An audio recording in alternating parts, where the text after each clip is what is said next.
Another strong shalom to all of the mighty brothers that go out there and labor on the highways and byways, making their body living sacrifice. In the rain, the tumults, the demons, the uprises, the uproars, they're out there standing 10 toes down for the name of the Lord.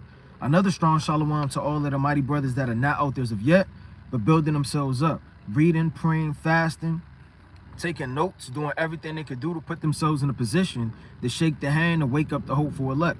Another strong shalom to all of the mighty Akwaf in this thing, that actually sincerely reverence their husbands, being teachers of good things to their children at home, being quiet, shamefaced, submissive, loving, steadfast, cooking, sewing, cleaning, doing all of the righteous acts of our foremothers on fire for the Lord. Another strong shalom to all mighty Akwaf that are not married as of yet, but building themselves up, reading, praying, fasting, being diligent, shamefaced, doing everything they could do to magnify the name of the Lord and the ministry. Another strong shalom to all of the mighty children in this thing, abstaining from all lust, concupiscence, and peer pressure, standing 10 toes down for the name of Yahweh Shem Yahushua. And last but not least, another strong shalom to the 12 tribes which are scattered abroad, reading in the last days, praying in the last days, fasting in the last days, making their body living sacrifice in the last days, man. I salute you. All praise to the Most High God. There's going to be a video on the persecution and the uprises and uproars to come. Because if you don't know it by now, we're living in the last days.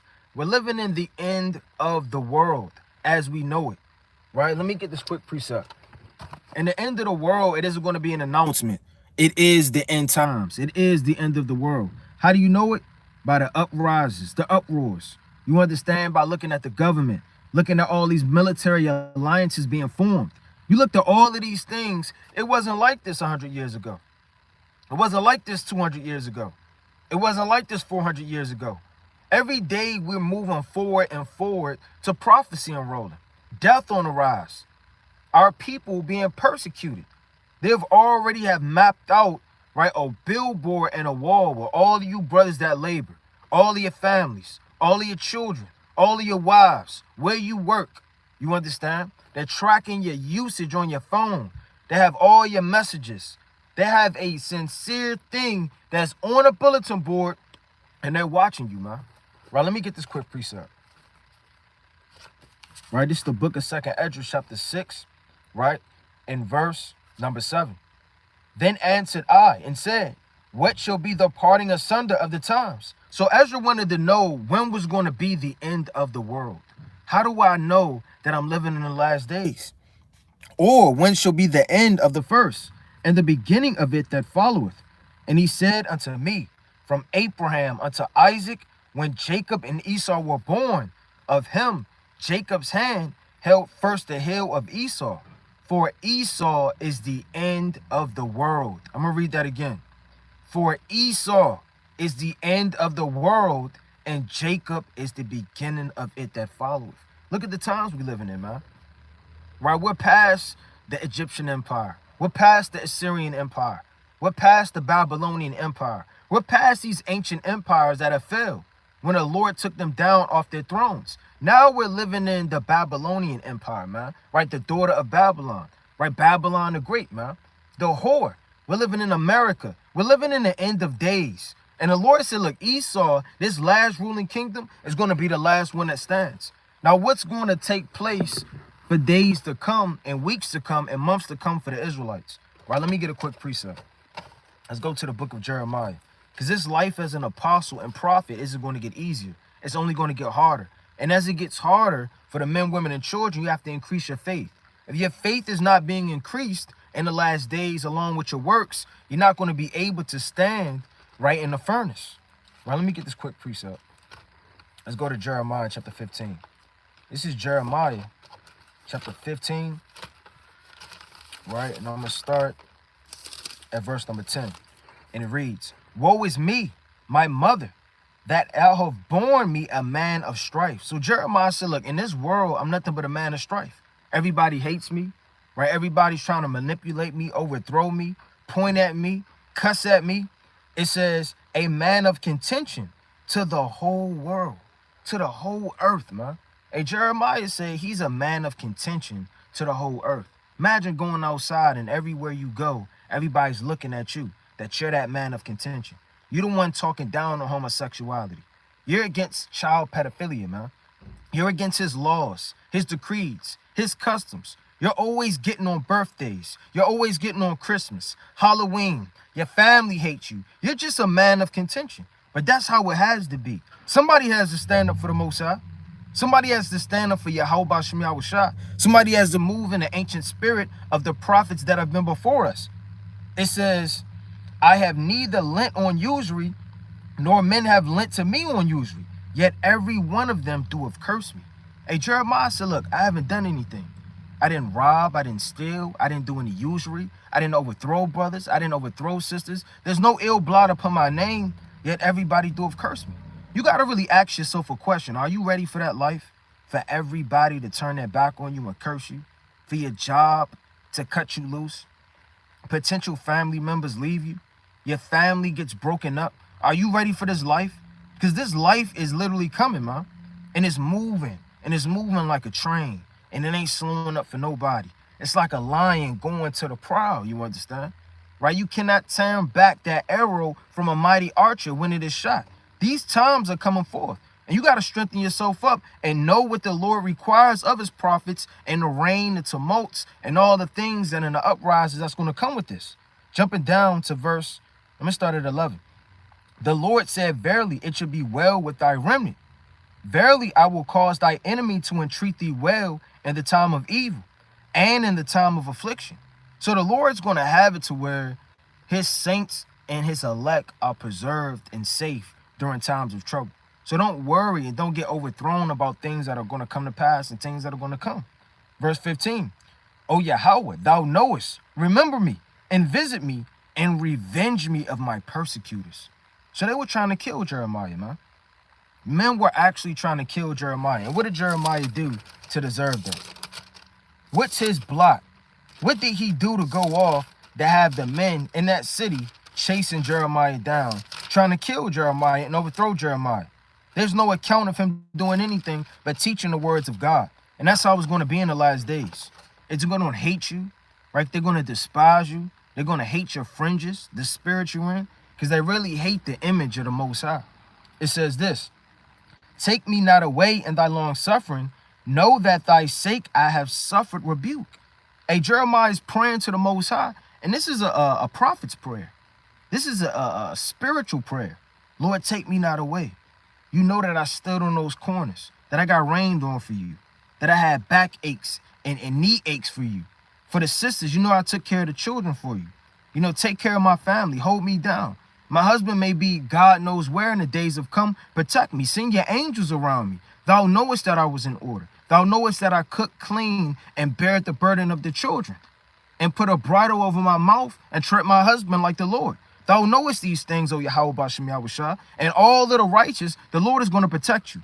It says this, thy words were found, and I did eat them, and thy words was unto me the joy and rejoicing. And that's how we got to be when the Most High, his words hit you. It got to be like joy and rejoicing. You can't eat these things with a bitter understanding and a bitter mentality, and you're forcing it down your throat. You have to receive these words. These words are going to save you. It says, and my heart, for I am called by thy name, O Yahweh of hosts. I sat not in the assembly of the mockers, nor rejoice. I sat alone because of thy hand, but thou hast filled me with indignation. Why is my pain perpetual, and my wound incurable, which refuseth to be healed? And you may live a life, man, where it refuses to be healed. The only time it's going to be healed is in the kingdom. The kingdom of heaven is what we're all literally laboring for. That's what we want. Hey, that's literally when all these things are going to be cured. Your physical ailments, your spiritual ailments, the pain that we're dealing in, man. You know, brothers are getting death threats. Brothers are getting all type of rebukes, getting stalked, right? The government's watching you. All of these things are coming upon brothers in the last day, and we're finally seeing the fruit of things that we've been reading about. We've been reading about these things for quite some time, but now they're starting to come to pass right before our eyes. And don't be that blind woman or blind man that can't perceive the times that we live in by reading the scriptures. It says, will thou altogether be unto me as a liar, and as waters that fail. Therefore, thus saith the Lord, if thou return, I will bring thee again, and thou shalt stand before me. And if thou take forth thy precious from thy vow, thou shalt be as my mouth, and let them return unto me, but return not thou unto them. So the Lord said, look, I'm going to be there for you. I'm going to protect you. I'm going to guide you in days to come. Right? I'm not going to forsake you. Right? Let's go to Jeremiah chapter 30 and verse number 10. Right? This is Jeremiah chapter 30 and verse 10.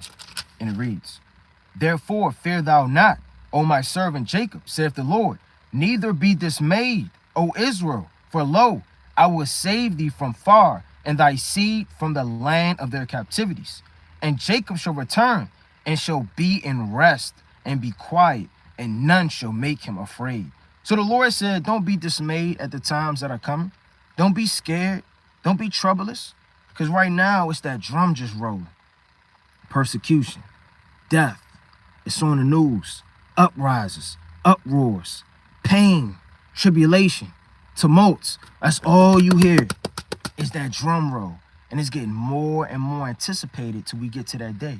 More and more cases are being built on brothers week in and week out. More and more videos that brothers are in are going to be taken, and they're going to be put in courtrooms to be brought before kings and governors and princes. More and more things that you are doing are going to be held against you in a court of law to incriminate you, to overthrow you, to be hated of all men. And they're making decrees and laws as we speak, right, on free speech, on where to stand, on public grounds, all to incriminate the Hebrew Israelites, man, right? It says this. Let me read that. For I am with thee, saith the Lord, to save thee. Though I make a full end of all the nations whither I have scattered thee, yet will I not make a full end of thee, but I will correct thee in measure, and will not leave thee altogether unpunished. So the Lord said, look, man, I'm going to be there for you. And all of these different nations that have slain you, killed you, overthrown you, right? I'm going to kill them, and I'm going to destroy them, and they're going to get their judgments. The Lord said in the book of Revelation, let me get this quick precept. It's Revelation chapter 16, right? And verse, let me get this quick precept. I'm going to start at 5. It says, I have heard the angel of the water say, thou art righteous, O Yahweh, which art and was and shall be, because thou hast judged thus. For they have shed the blood of saints and prophets, and thou hast given them blood to drink, for they are worthy. So what's going to happen in the last days? A persecution. The same way they were doing with the Roman Empire. When the Roman Empire came in like a flood, what happened? They destroyed the servants of the Most High, the prophets, the apostles. They took the women, they carved open their stomach, they took out the babies, they slammed the babies down to pieces, they barricaded Jerusalem, right? They came from all angles, right? They killed the ancient men and the elder women, right? They destroyed all of our nobles, and all of these things they're doing is going to happen all over again. The Lord said, Babylon, for they have shed the blood of saints. And you could be pure. Wasn't Abel's blood pure that got shed? Wasn't Yahushai's blood pure that got shed? Wasn't righteous men that were before us pure when they got shed? What about James when Herod killed them and slain them? What about Matthew when he got thrust through in Ethiopia? What about Mark getting torn in two? What about all of our fathers that have died to death and have been slain for righteousness' sake? It says, for thou hast shed the blood of saints and prophets, and thou hast given them blood to drink, for they are worthy. So the prophets and the saints have persecution right trailing them like a shadow. You know, you may have a shadow right behind you, and then you kind of walking, and you know, by chance and chance, you see it growing darker and darker, right? The visage, your arm is being more able to see, and the figure, and that thing is right behind you, man. Don't think that this is 500 years from now, right? 2,000 years from now, right? 300 years from now. Let's go to the book of Jeremiah. It's Jeremiah chapter 12 and verse number 1. Righteous art thou, O Yahweh, when I plead with thee, yet let me talk with thee of thy judgments. So Jeremiah said, look, I need to kind of understand your judgments because I need to talk with you. I know you righteous. I know you almighty, but I'm confounded. Wherefore doeth the way of the wicked prosper? Meaning, why is Esau and these other nations building? Right? They have infrastructure. They have trains. Right? They have markets. They have all type of planes. They have the seacoast, the army, right? The Navy SEALs, the Marines. Why are they being built up and why are they prospering? Wherefore are all they happy that deal very treacherously? Meaning everybody out here that's dealing treacherously seems to be happy. Everybody smoking, drinking, sexing, violence, going to clubs, dancing, their own pleasures, right? Their own aspirations and dreams. The way they're living just seems to be flourishing for them and nothing's happening. It says, for thou hast planted them, yeah, they have taken root. They grow, yeah, they bring forth fruit. Meaning I'm seeing all of the things that's coming to pass by this being planted, right? That nation coming to power, this nation on the rise, that confederacy being formed, these missiles and this and that and everything coming and taking root. It says, and thou art near in thy mouth and far from thy reins. But thou, O Yahweh, knowest me, that has sent me and tried my heart toward thee, pull them out like the sheep for the slaughter, and prepare them for the day of slaughter. How long shall the land mourn? I'm going to read that again. How long shall the land mourn? Jeremiah is asking, how long?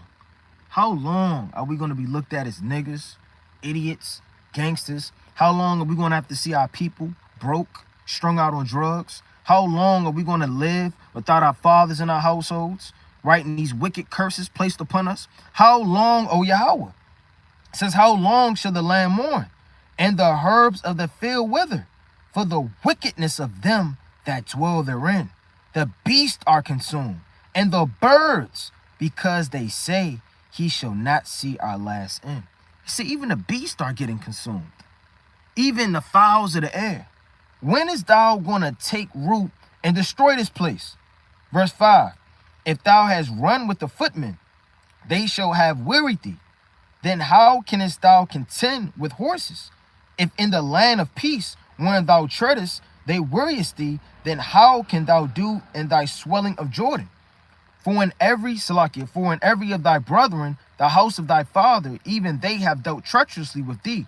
Yet they have called a multitude after thee, believe them not, though they speak fair words unto thee. Meaning you have a lot of wicked, treacherous dealings amongst the land and inhabitants and laws that are going to be created in the last, man. And Jeremiah is crying out for all of the wickedness and all of the things that are coming to pass, man. How long are brothers going to have to deal with this? See these things. Because every day is inching more and more for prophecy. Don't you know that Israel has babies, man? They're 3-year-olds, 5-year-olds, 12-year-old, right? May have an 8-month-old, right? And these babies, they're going to have to live in these times. Who's going to care for our children? Who's going to help them? Right? It could be very scary the days to come when you really kind of muster and think about all that we're going to have to go through. And half of Israel, if not damn near all of it, don't know how to read the signs. They don't know when the wind is blowing, what direction that means. They don't know how to tell the east right from the west and the north from the south. They have no understanding in the moon and calculating it. They don't know what time of day it is by the sun. They really can't tell which way to go and what we should be doing. They don't know how to inquire before the Lord. A lot of people are going to be stuck out there because they didn't take the time to be practicing practical knowledge, reading and building up their faith and studying the way that they should be. It's the book of Psalms chapter 73 and verse 3. It says, for I was envious at the foolish when I saw the prosperity of the wicked. And you may get envious, man. Don't fall out in these last days looking around of everybody else having fun. Always remember we're living in the days of Noah. All of this is an illusion. These houses, these lights, people with good jobs, the market, people eating unclean foods, people dining in bars. It's an illusion. You know what an illusion does? It gives you the sense of a veil. And a veil and an illusion is nothing more than magic. It's nothing more but a delusion and taking you in a mirage.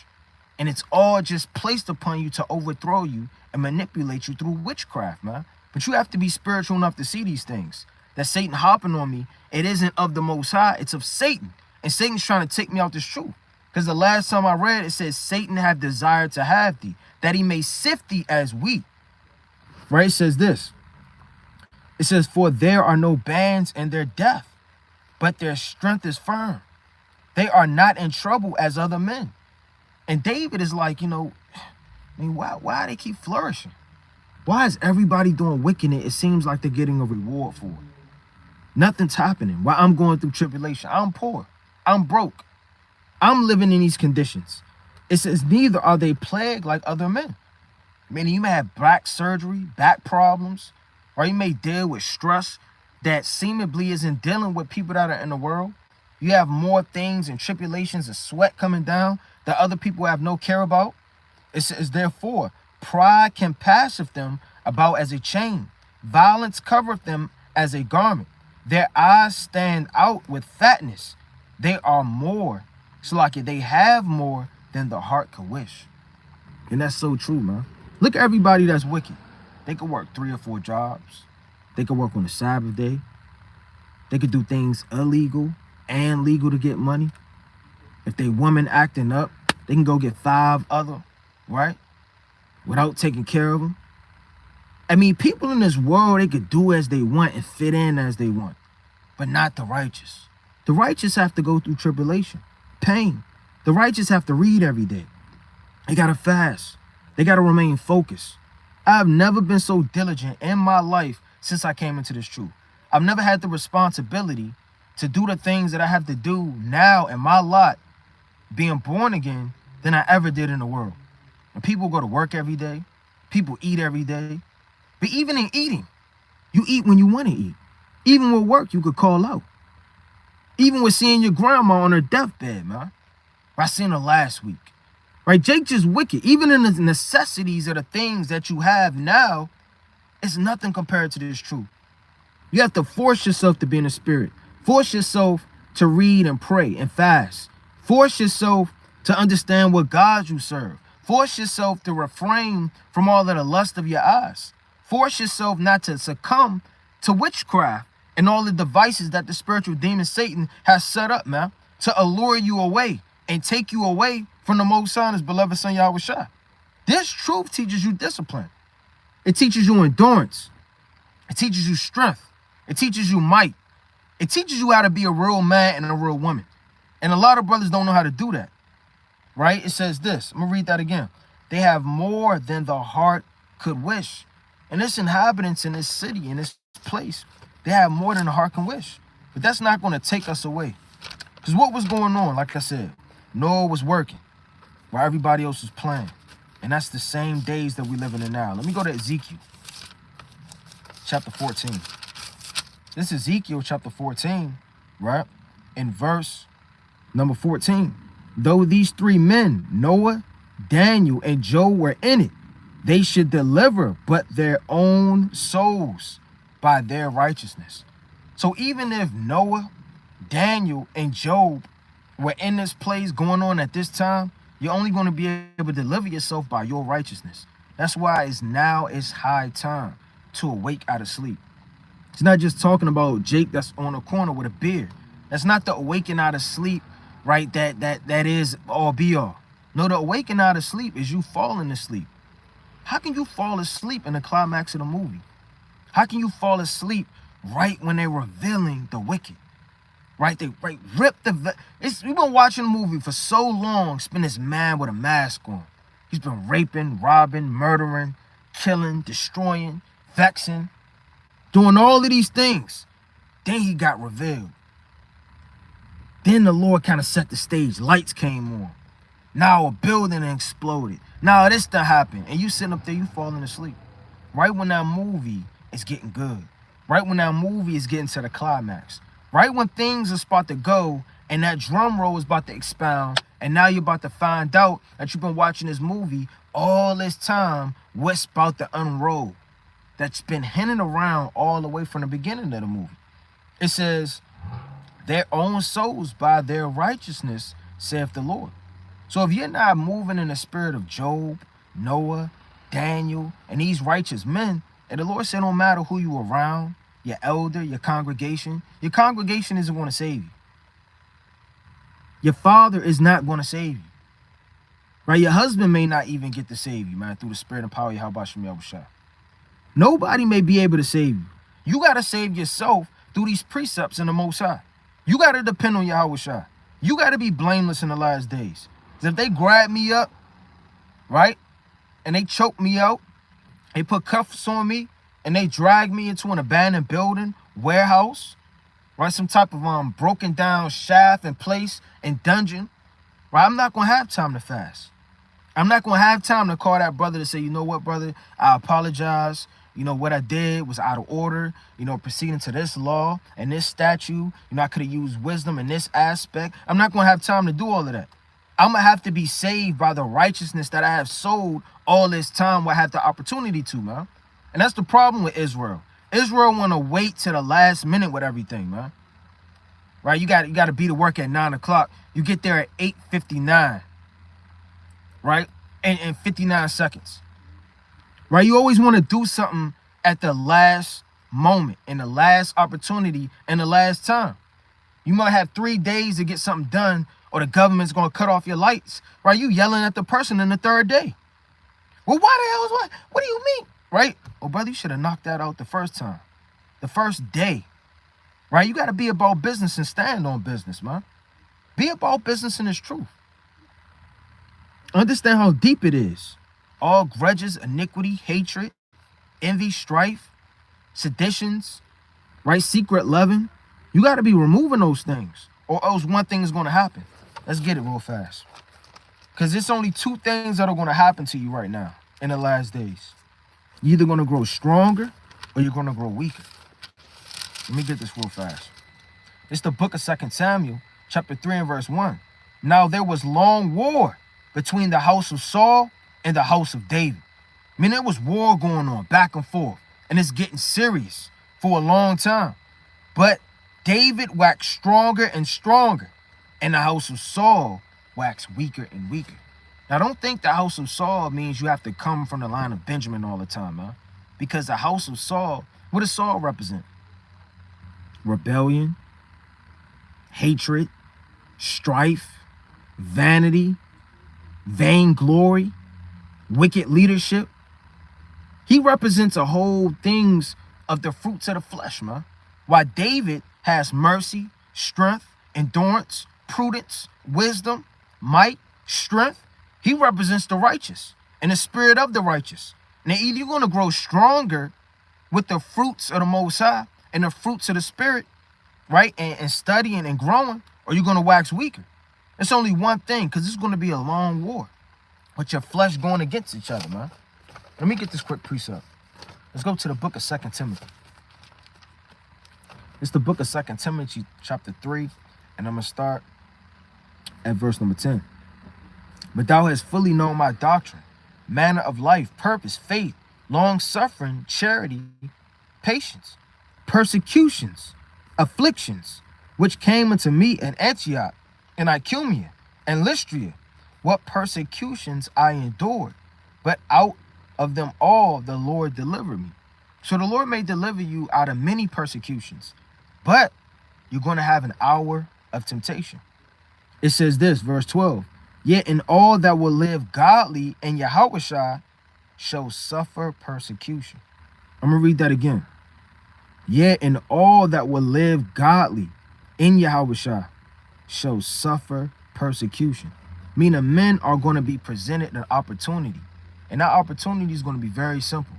You either die the death as a lamb brought to the slaughter and have pure blood sprinkled out before the Lord to be received in the third heaven, to receive your white robe and your crown, or you got a chance to survive and crawl on your hands and your knees as a servant in captivity, right? Just pleading and begging your oppressor and a chief adversary upon the earth for your life, which isn't worth living upon hell that's on earth, man. The decision is yours. To die manfully like Judas Maccabeus and not stain your honor, or to give in to the lust of the flesh to serve the spiritual demon Satan and all of his angels that are on earth manipulating the show. To be strong in Yahweh Shem Yahushua, right? Whether you have to cry, beg, and plead that the Most High doesn't take your spirit, right? Or crumble and fall by the habitations that we're living under, man. We have to understand all these things are spiritual. Let me read that again. Yeah, and all that will live godly in Yahweh shall suffer persecution. And for any brother that say, well, that's not going to phase me and that, well, they're a liar, man. Because I don't know any brother that heart ain't beat out their chest when they was about to, I guess, get in an accident. Or when you may be walking home from work and you may stumble across an alley and then 5 brothers say, man, well, yeah, I'm going to rob that brother. Yeah, let's get him. Right? Or God knows what happens. A brother kind of go like this with you, kind of looking you out, trying to run you down, or something going on. We're still in the flesh. That don't mean we don't trust in the Most High. Don't mean we going to faint. But don't think your heart ain't going to race when they're doing door to door and they're knocking. When it's martial law. When you better not go outside. You better stop teaching. We better not see any niggers on the highways and byways with any signs, and we're cutting off freedom of speech. We're cutting off that amendment. We're destroying that out of the earth. And you cannot speak or say the name Yahushai anymore. What are you going to do in that day, man? Because what happened to the apostles when they pleaded them and they told them that they better not speak in the name Yahushai? That should set you more on fire. These accounts, fights, tumults, getting locked up, these things should really set you more on fire. I mean, it may be frightening for a moment or a time or a season when Satan kind of play on your emotions for a second or 3, but nevertheless, you have to override that through the spirit and that fire and that zeal, right? Let me read this. This is Acts chapter 4 and verse number 18, right? Let me start at 17. It says, but that it spread no further among the people. And then they didn't want the truth to keep spreading and keep spreading and keep spreading. They didn't want it all throughout Judea and all throughout Samaria and all throughout Galilee. They didn't want it all throughout the world, right? And that's how it is today. They don't want this truth everywhere, right? They cool, these little niggas yelling on the corner. That's cool to them, right? They ain't doing too much, right? They got 50,000 views, 40,000 views. That's cool. But once it starts to hit mass media, once it starts to have the control where celebrities are talking about it, once it starts to interrupt their money and their currency and their government and starts to stumbling block with their laws and controlling the minds of the people, once majority of the Israelites have the understanding that, you know what, he's my enemy. You know what, he did put me in slavery. And my father is Abraham. He is Isaac and he is Jacob. Then that's when they're going to have a problem. It says, let us straightly threaten them that they speak henceforth to no man in his name. It's going to start off with a threat. And that threat's going to get stronger. And that threat's going to turn into a law. And that law is going to turn into repercussions. And repercussions are going to turn into death. It says, and they called them and commanded them not to speak at all, nor teach in the name of Yahushua. But Peter and John answered. Notice it said Peter and John. Those are the strongest. Well, you had Peter, James, and John. They were the pillars of the church. They were one of the strongest men at that time with the zeal and understanding to follow the Lord. But Peter and John answered and said unto them, whether it be right in the sight of God to hearken unto you more than unto God, judge ye. Meaning, I don't care if you think that this isn't right in your eyes. What do you think? Is it right in your sight or is it right in the Most High sight? I care about what the Most High thinks and says more than you. It says, for we cannot but speak the things which we have seen and heard. I mean, how could you not speak about spiritual things? Don't you know that the Lord has visited you when you were asleep? You're minding your business. You sleep, you're like this. Most High sent down a vision. You got the spirit of Yahweh Shem Yahushua resting on you. You seeing death, fire, persecutions. Right? You seeing Esau with shotguns and AK-47s. You see a governor with a hammer. You see your brother pointing at you, giving you up. You see all hell breaking loose. You see the chariots of the Most High in the sky. You see all vengeance taking place. Right? You see you as a pilgrim on the earth. The Most High has expounded the visions. Like you read about in Joel, man, the 2nd chapter. The Lord has showed you these things. He has showed you the things that have come to pass. How could you not speak upon it? The Lord said, I tell ye nay, but except you repent, ye shall all likewise perish. If you care for your people, how can you not tell them that death is on the rise? How could you not tell your people, rebuke your people, strengthen your people? It says this, but we cannot but speak the things which we have seen and heard. And that's the spirit that we're in, man. Because we're not going to stop teaching the truth because it offends you. Right, let's go to this quick precept. Let's go to the book, right, of 1 Kings. Let's see what happened to the prophets. Right? It's the book of 1 Kings, chapter 22. Right?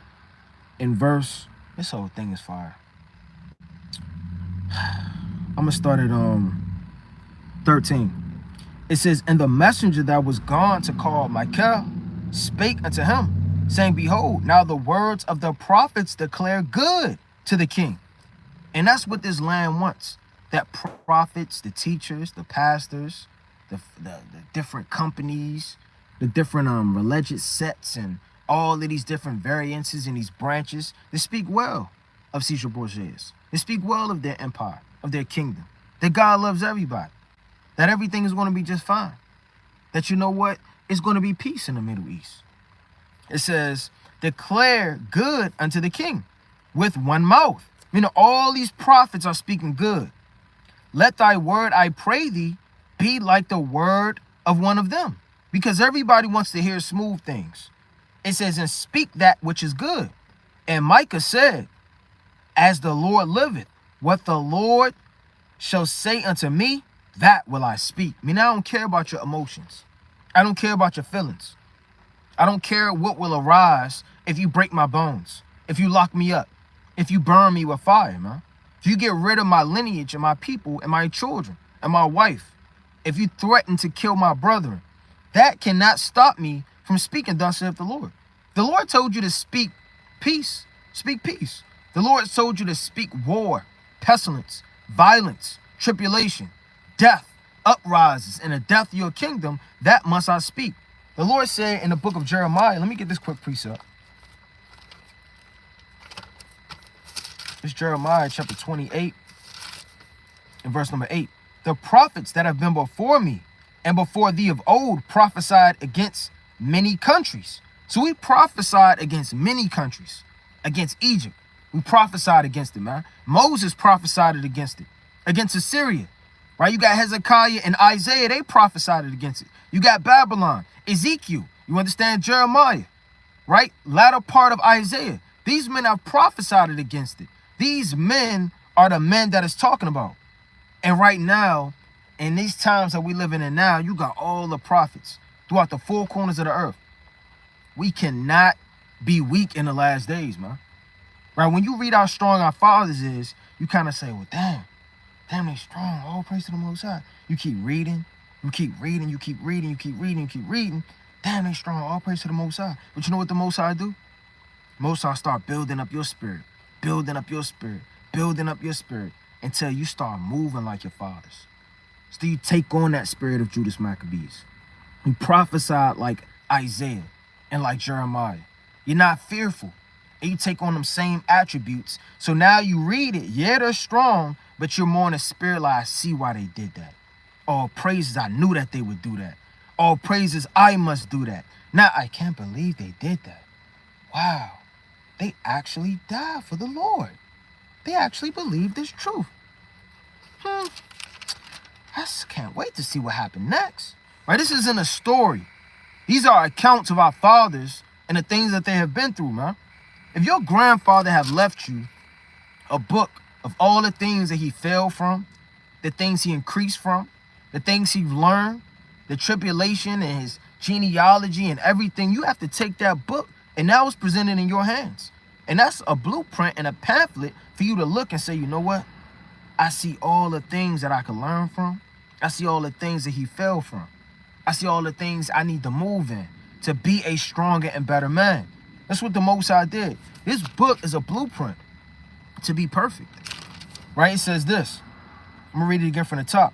The prophets that have been before me and before thee of old prophesied both against many countries and against great kingdoms of war and of evil, and of pestilence. The prophet which prophesied of peace. When the word of the prophet shall come to pass, then shall the prophet be known that the Lord had truly sent him. You know? Meaning, if peace isn't coming to pass on this earth, and that prophet is speaking it, then the Most High isn't speaking through that prophet, man. The Most High isn't with that prophet. Let's go to 1 Peter chapter 3. It's the book of 1 Peter, right? Chapter 3. All right, I gotta get this quick precept. And I'm gonna start at verse 14. But if ye suffer for righteousness' sake, happy are ye. So the Lord says it's a beautiful thing if you suffer for righteousness. You may suffer, getting fired, and you may suffer persecution or torture, but you're doing it in a righteous way. Don't you know people in this world, they suffer for wickedness, man? There's somebody right now, somebody beating the hell out of somebody. Tell me where the drugs is at. Tell me where the drugs. Right? He's sitting up there getting choked out. I don't know. I really don't know. He really care about his uncle, man, that'll kill him. Right? Who he in the mafia. He's sitting up there suffering and getting tortured. Don't you know people in the government, they'll snatch you up in these third world countries and they'll torture you? Or tell me who you work for. What's the scene intelligence? Are you with the government? Are you with the CIA, with the FBI? Who are you with? What set are you? What part of the government? Are you the Marines? Are you the Navy Corps? Who are you? Explain yourself. And they're torturing them, burning them, chopping them up, cutting them, right? But if you suffer for righteousness, the Lord said, happy are ye, and be not afraid of their terror, neither be troubled. Because that man had berate himself as a human being, right? But he's really a demon, man. He's really Satan, right? If you can see people's spirits, right? Salaki, bear with me. If you can see people's spirits, I don't know who would talk to who, man. If you see a big 8-foot, not that an angel is actually 8 feet, but if you see an 8-foot spirit standing over somebody, man, breathing hard with dark demonic visage, right? And he's smiling in your face, trying to give you a handshake, a lot of people will run. It says, but sanctify the Lord God in your hearts, and be ready always to give an answer for every man that asks of you a reason of this hope that is in you with meekness and with fear, having a good conscience, that whereas you speak evil of you, as of evildoers, may be ashamed and falsely accused your good conversation in Yahweh Shai. Right? I'm going to jump down to 1 Peter 4 and verse 12. Beloved, think it not strange concerning the fiery trial, which is to try you, as some think it strange thing happening to them. It's not a strange thing for people to hate you and all nations to come against you.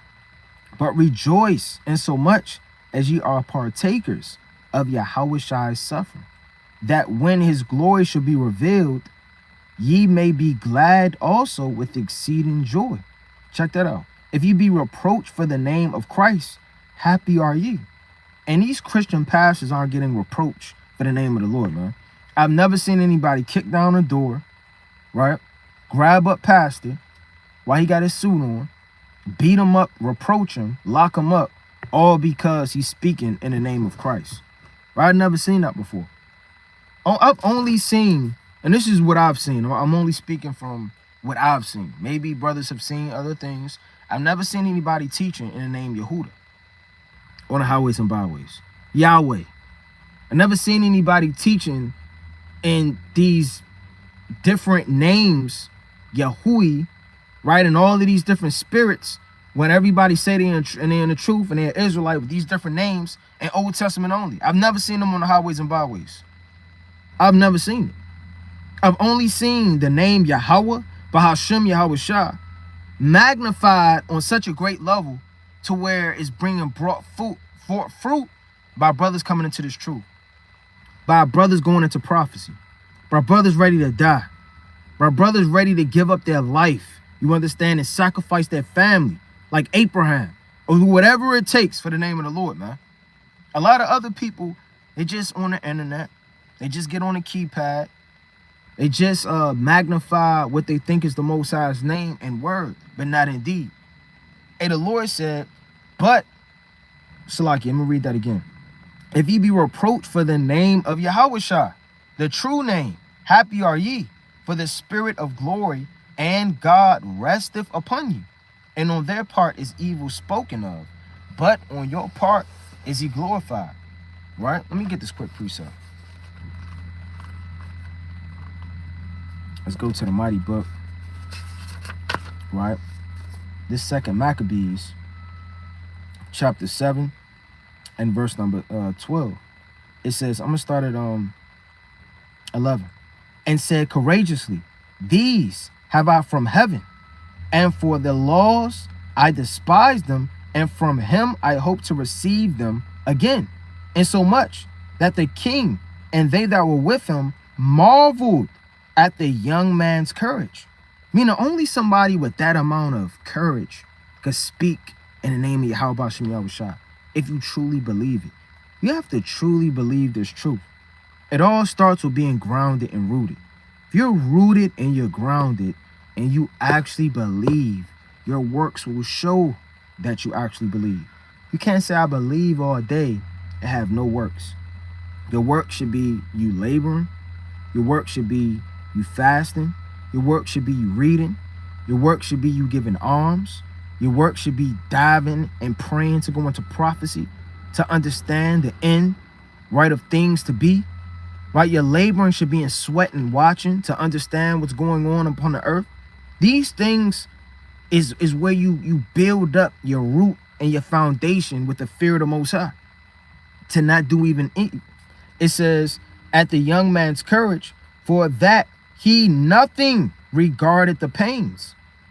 Now, when this man was dead also, they tormented and mangled the fourth in like manner. And all of these sons that had a decision.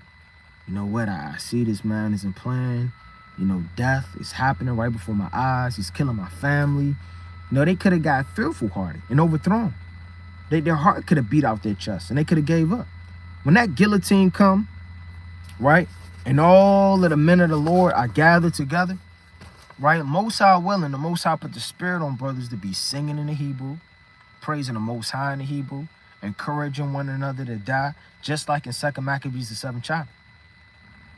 Let me get this quick precept. It's the book of Revelation, chapter 12, Salakia, chapter 20, and verse number 4. And I saw thrones, and they that sat upon them, and judgment was given unto them. And I saw the souls of them that were beheaded for the witness of Yahushua, and for the word of God, and which had not worshipped the beast, neither his image, neither had received his mark upon their foreheads, or in their hands, and they lived and reigned with Hamashiach Malak Yahushua 1,000 years. So the Lord said, I saw thrones. So when you die and you give up the ghost, you're not giving up the ghost in vanity. We're not Ishmaelites. When you blow yourself up and you get 10 virgins in heaven, man. Right? And he just, and then he's saying the name, and then he blows himself up. He goes to an imaginary place where he has 10 virgins. We're not serving a false idol and a lustful, wicked God. Right? We're not serving that. It says, and I saw thrones, and they that sat upon them, and judgment was given unto them. And I saw the souls of them that were beheaded for the witness of Yahushua. Meaning just you witnessing his name, witnessing what he came in, witnessing who he came for, witnessing what he's going to do upon the earth. That's all you're doing. A witness is to proclaim what you have heard and seen. That's all a witness is. Now, a witness isn't an evil one, right? Unless you got a wicked report, right? Like those men that came against Yahushua. But if you're reading these words, you're not adding unto them. You're not taking away from them, right? You're not teaching anything else. You're going inside of this book and you're actually reading, thus saith the Lord. And for his witness of saying the things that the Most High has written that we must speak, we're going to get beheaded for that, man. That's capital punishment, capital death, tortured and then beheaded. So after you're tortured, you're whooped, you're beaten, right? You have no life left to you, right? God forbid, right? Some brothers may have this lot, some brothers may not. You're going to be beheaded, right? And that's literally in the Bible, man. Right? Let me get the classic. Right, matter of fact, before I get that, let me get Luke chapter 6. It's the book of Luke chapter 6 and verse number 22. Right? It says, blessed are ye when men shall hate you and when they shall separate you from their company. And how many people have separated themselves from us, man? I could count 1,000 friends that have separated themselves from me, right? And I've separated myself from them. I could meet 1,000 people that I once knew, right? That I separated myself from them and they separated themselves from me. That's a blessing when you're all alone. It's a blessing when you have nobody but the Most High Basham Yahushua. Because then the Lord imputes into your family, a congregation, life. It always starts with being stripped bare and naked for the Lord to build you up how he deemed fit. The Lord said in the book of Jeremiah, right? Let me get this quick precept and I'm going to come back to that. Right? It's the book of Jeremiah, chapter 13. Right? Matter of fact, let me get this up.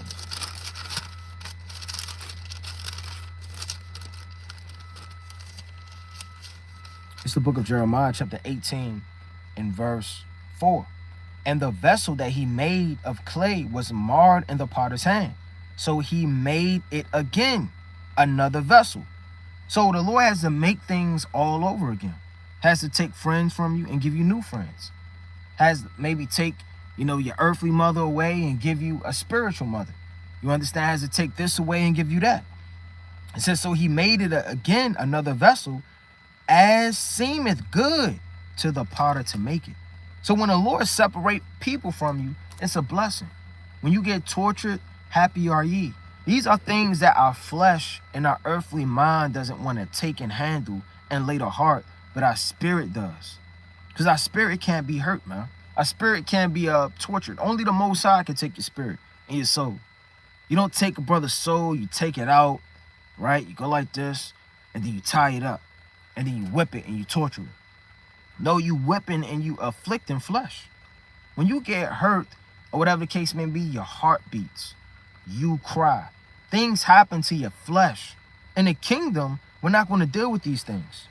It says this, from their company, and shall reproach you, and cast your name as evil for the Son of Man's sake. Rejoice ye in the day that leap for joy, and behold, your reward is great in heaven. For in him, for in the like manner did their fathers unto the prophets. So you moving in the spirit of a prophet, these things are going on, man.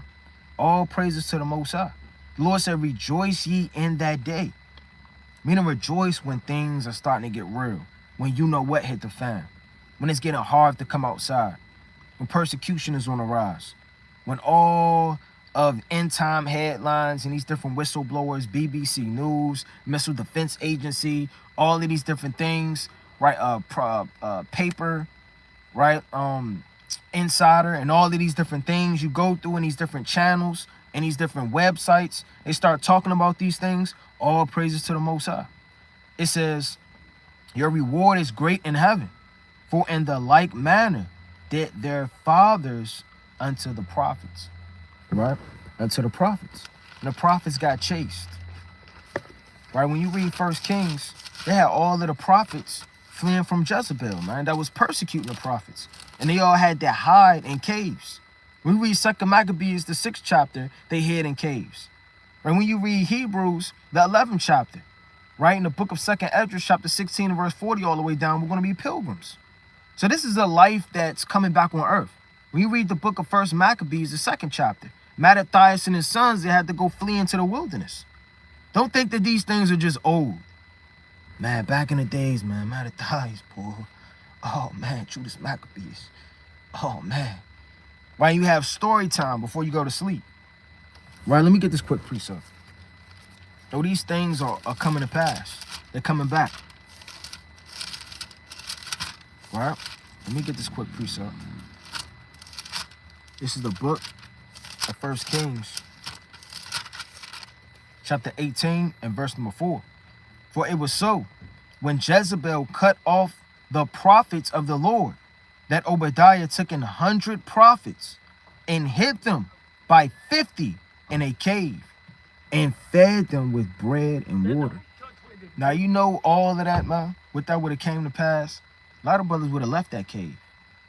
A lot of brothers would say, man, I give up. This ain't worth it. I don't know if I could do this. It's probably wet in that cave. It's probably cold in that cave. It's probably creatures and all type of insects and lizards or whatever the hell was out there in that cave, right? All type of rats, right? A whole type of evil spirits trying to trouble those men. And just because you in the spirit don't mean a brother next to you gonna be in the spirit. You could be on fire, just got off of a fast, and be around the wrong person. Just like fruit. He had the ripest apple or the ripest whatever grape, whatever case may be, pineapple. Put it next to some raw, messed up, wicked, soggy, molding fruit. What's going to happen? It's going to damn torture that fruit. And then it's going to take the place where everything is molded. It says, and hid them by 50 in a cave and fed them with bread and water. It says, and I'm going to jump down. I mean, this whole thing is fire. Matter of fact, I'm going to rest right here. And I'm going to go to Romans. Well, I love this precept on Romans.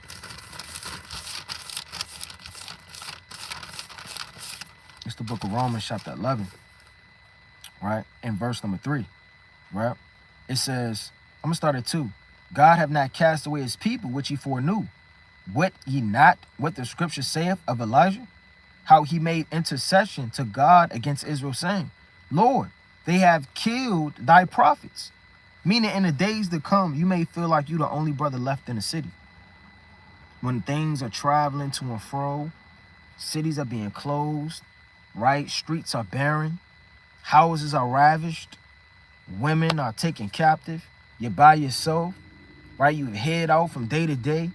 You don't hear anything. You're afraid to say, hello, shalom, because they may take you captured. They may try to kill you. You're prancing around like a beast in the night, trying not to be seen. When these things are going on, hey, look, he said he thought all of the prophets were taken away. It says, Lord, they have killed thy prophets, have digged down thine altars, and I am left alone, and they seek my life. Now imagine Elijah's spirit, man. You can't just read this and just keep reading. He had to be frightened. He had to be in the type of spirit to where, you know, God, I mean, I'm the last one left. They're about to get me. They're about to take me. Lord, they have killed all your prophets. What if you the last brother left in Chicago? You the last brother left, right, in D.C., in Florida. You the last brother left in your city. What spirit would that put on you? That everybody else got taken, to your understanding, captive or killed. It says, but what saith the answer of God unto him? I have reserved to myself 7,000 men. That's a complete amount of servants of the Lord that aren't going to bend. They're not going to break. They're not going to give up. They're not going to serve the beast. They're going to take care of their responsibilities. They're not going to be hypocrites. They're going to apply the precepts. They're going to be strong in the spirit. They're going to be leaders. And they're going to help the people. And look, I've reserved myself 7,000 men who have not bowed the knee to the image of Baal. And it's going to come a time just like in the days of Nebuchadnezzar, right? The second, when you read Daniel, the 3rd chapter, where those men, if you do not bow, right, to the image, when they play the flute and the sack tree and all of those different things to the image of the beast, not that they're going to rear up a physical image, but if you don't bow down to his decrees and his image, which is everything he's moving in, just like we move in the image of the Most High, you will be killed. You will be killed. You'll be an enemy of the state. It says this, even so then at this present time also, there is a remnant according to the election of grace. And that should give you insight in the spirit when you don't hear anything or see anything in days to come and you by yourself. There's somebody out there in the same part of the earth in a different city at that same time looking up to the heavens thinking the same thoughts as you. Well, let me get this quick precept.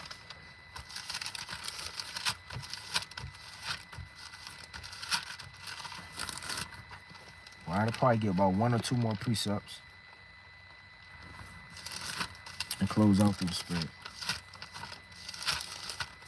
This is the mighty book of John, right?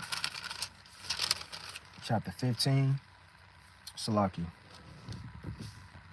15, I'm going to start at 18. If the world hates you, ye know that it hated me before it hated you. If ye were of the world would love its own. But because ye are not of the world, but I have chosen you out of the world, therefore the world hateth you. Remember the word that I said unto you, the servant is not greater than his Lord. So the Lord said, look, this world is going to hate you. It's going to hate everything about you. The spirit you're moving in, the changes you have made, the chances that you take. This world is going to utterly hate you for everything that you're doing. Because you're not doing it of yourself, you're doing it of the Most High. It says this, but remember the word that I have said unto you, the servant is not greater than his Lord. If they have persecuted me, they will also persecute you. If they have kept my sayings, they will keep yours also. So who's the Lord speaking to? He's speaking to the 12. As he's speaking to the 12, it's like a father speaking to a child, or a big brother speaking to a little brother. He's getting them prepared for things that are forward to come. Like you may tell your son, you know, when you get older, it's going to be hard out here. It's a lot of lessons you're going to have. A lot of lessons you're going to have to fall from. You know, people aren't always going to love you. It's going to be cold outside. You know, you may not have friends that think that you're your friends, really, but they're really your enemies. They are hard lessons that you're going to have to learn in his life, especially being an Israelite. And then you start going on. Then he's laying it all to heart. So when these things actually start to come to pass, he can remember the wisdom that his father had told him. We read these precepts, not to read it to always be in an ancient mindset of, ooh, that was Daniel. Oh, that was Isaiah. Oh, that was Peter. Oh, that was Yahushua. He's talking to you. He's talking to you right now. You're a part of the 7 churches. You're a part of that remnant. You're a part of the elect. You're a part of those men that Yahushua fed in the wilderness, man. The fishes. You're a part of those women, right, that were praising Yahushua and helping Yahushua ministering to him as he went to the cross. You are those sisters that were literally cooking and helping the apostles in the ministry. You are those same women that bared the burdens, that helped with the water and the food, right? Mary, Phoebe, Martha. You are these same sisters, and you come from these sisters. We are our foremothers and our forefathers. So we cannot read these things, be ignorant of it, lose track, and Yahushua speaking directly to us. It says, but all things, but all these things will they do unto you for my name's sake, because they know not him that sent me. Meaning everybody's going to worship a God, but there's different gods that they worship. They're going to try to kill you in the name of Allah because they know not the Father. They're going to try to kill you in Christianity in the name of Jesus Christ. They're going to try to kill you, which is nothing more than a sacrifice to the spiritual demon Satan. The Lord said when the ungodly curse of Satan, he curseth himself. Right? It says this, he that hateth me, hateth my Father also. If I had none, not done among them the works which none other man did, they have not sinned. But now have they both seen and hated both me and my Father. But this cometh to pass, that the word might be fulfilled that is written in their law, they hated me without a cause. And they're going to hate you without a cause, man. What cause could you possibly have for people to hate you? What cause?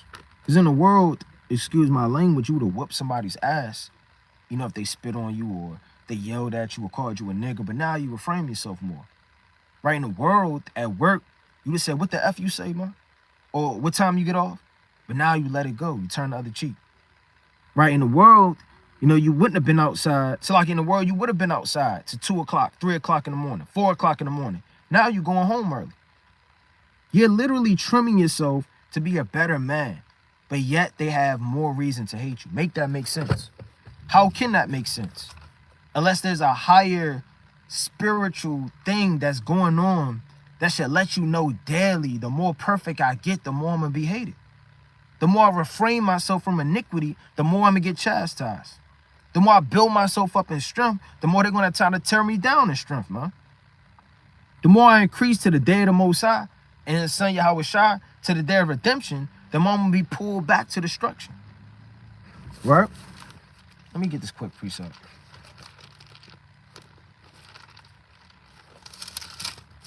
Let me go to Isaiah. Salaki, let me go to Psalms. Let me get two more. I'm going to close out. It's the book of Psalms, chapter 55, right? In verse number 12. For it was not an enemy that reproached me. Then could I have borne it. Neither was it he that hated me that did magnify himself against me. Neither, Salakia, then I would have hid myself from him. But it was thou, a man mine equal, my guide and my acquaintance. Lord said, look, man, when they hate you, it's going to be primarily your people too. We know these heathens already hate us, but it was a man my equal, a man my brother that turned his back on me, that delivered me up. It's going to be a man my equal that did these things and chastised me. A brother with fringes on that talks about me and comes against, right, the brothers I labor with. That's really just a congregation. We're just an assembly, right? Forget a name. We're just a group of brothers that have the same mentality and reading the scriptures on the same accord. And these are the men that are going to hate me and deliver me up. It says, but it was thou a man mine equal, my guide and mine acquaintance. We took sweet company together and walked into the house of God in company. Check that out, man. So that's going to happen. These are the days to come, right? Let me get Psalm chapter 41 in verse 7, right? I'm going to start at 5. It says, my enemies speak evil of me. When shall he die and his name perish? This is what is going to be happening to the righteous. And if he come to see me, he speaketh vanity. His heart gathereth iniquity to itself. When he goeth abroad, he telleth it. All that hate me whisper together against me. Against me do they devise my hurt. So everybody that hates you in these days to come, they're going to come up against you. The government, your job, your family. And all of these things can't be a shock. You can't get hit like Fred Sanford and you hold your chest, right? And now you give up the ghost. You have to say, I read that. That's Psalm chapter 41. Okay, that's Psalm chapter 55. Prosperity of the wicked, that's Psalm chapter 73. These things that are going on around the city, I understand that's going on. That's Jeremiah 18, right? That's Jeremiah chapter 15. Everything should be a precept because the Lord has told you once, yea, twice, yet man perceiveth it not. Verse 9, yet my own familiar friend, on whom I trusted, which did eat of my bread, have laid his heel against me. Meaning everybody's going to lay their self against you in the last days.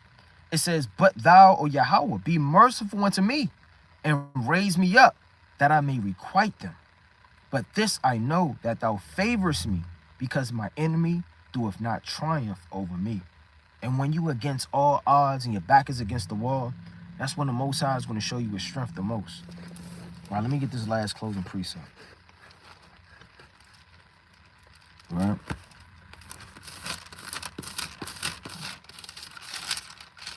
It's the book of Psalms, chapter 27, in verse number 9. Right, I'm going to start at 8.